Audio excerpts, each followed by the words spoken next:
নমস্কার। গুরু কৃপাহি কেবলাম। আমি একটু শিক্ষামূলক আলোচনা করছি।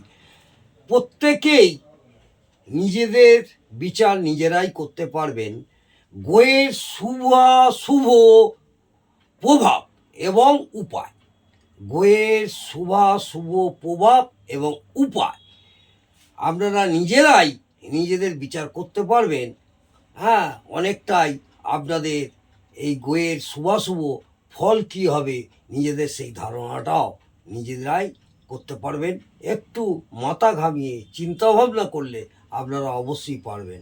আমি রেগুলারই আপনাদের শিক্ষামূলকই আলোচনা করে যাব বা করব, যাতে নিজেরাই নিজের ভাগ্য বা নিজের জন্মছক বিচার করতে পারদর্শী হন। গ্রহের শুভাশুভ প্রভাব জানার সিদ্ধান্ত উপায় আছে। গ্রহের শুভাশুভ প্রভাব জানার সিদ্ধান্ত উপায় আছে। যে গ্রহ যে ভাবের স্বামী হয়।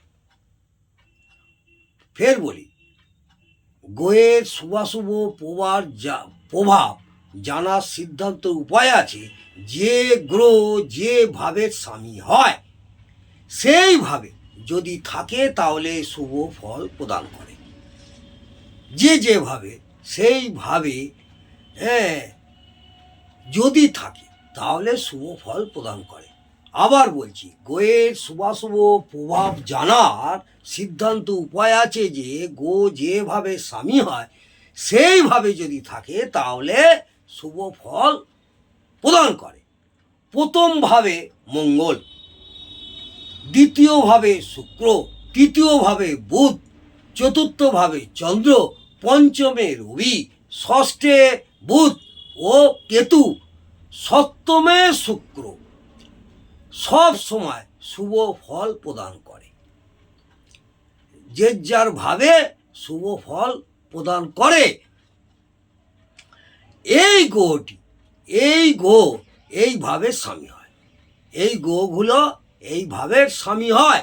অষ্টম ভাবের স্বামী মঙ্গল যদি অষ্টমে একা থাকে, অষ্টম ভাবের স্বামী হচ্ছে মঙ্গল, যদি অষ্টমে একা থাকে তাহলে শুভ ফল প্রদান করে।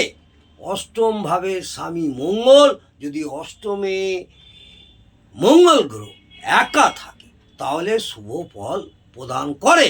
কিন্তু এইভাবে মঙ্গলের সাথে, এই অষ্টম ভাবে মঙ্গলের সাথে যদি শনি বা চন্দ্র থাকে তাহলে মঙ্গল অশুভ ফল প্রদান করবে। এটা মাথায় রাখবে। নবম ভাবের স্বামী বৃহস্পতি হয়।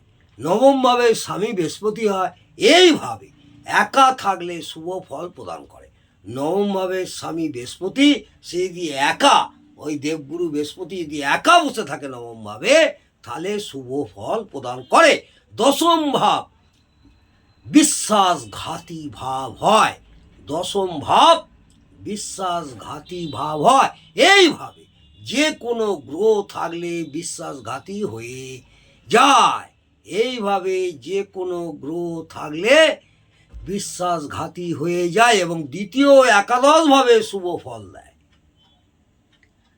আবার বলি, নবম ভাবে স্বামী হচ্ছে বৃহস্পতি হয়। এইভাবে একা থাকলে শুভ ফল প্রদান করে। দশম ভাব হচ্ছে বিশ্বাসঘাতী ভাব হয়। দশম ভাব হচ্ছে বিশ্বাসঘাতী ভাব হয়। এইভাবে যে কোনো গ্রহ থাকলে বিশ্বাসঘাতী হয়ে যায় এবং দ্বিতীয় একাদশভাবে শুভ ফল দেয়। এবং দ্বিতীয় একাদশভাবে শুভ ফল দেয়। একাদশভাবে শনি শুভ ফল দেয় এবং দ্বাদশভাবে বৃহস্পতি শুভ ফল প্রদান করে। এটা একটা নিয়ম বা ছক আপনাদের বললাম। একাদশভাবে শনি, লগ্ন সাপেক্ষে একাদশভাবে শনি শুভ ফল দেয় এবং দ্বাদশভাবে বৃহস্পতি শুভ ফল প্রদান করে। আজ আমি আপনাদের গ্রহের শুভাশুভ প্রভাব এবং তার উপায় জানার একটা বিষয় নিয়ে আলোচনা করলাম। যদি ভালো লাগে অবশ্যই কমেন্টে জানাবেন এবং একটি লাইক করে উৎসাহিত করবেন এবং বন্ধুবান্ধবদের শেয়ার অবশ্যই করে দেবেন। যারা আমার চ্যানেলে নতুন তারা একটা সাবস্ক্রাইব করে আগামী দিনে আরও ভালো ভালো ভিডিও পাওয়ার জন্য একটা সাবস্ক্রাইব করে রাখবেন। আশা করব আপনারা আগামী দিনে আরও শিক্ষামূলক আলোচনা পেতে থাকবেন। নমস্কার, জয় মা তারা, ভালো থাকুন।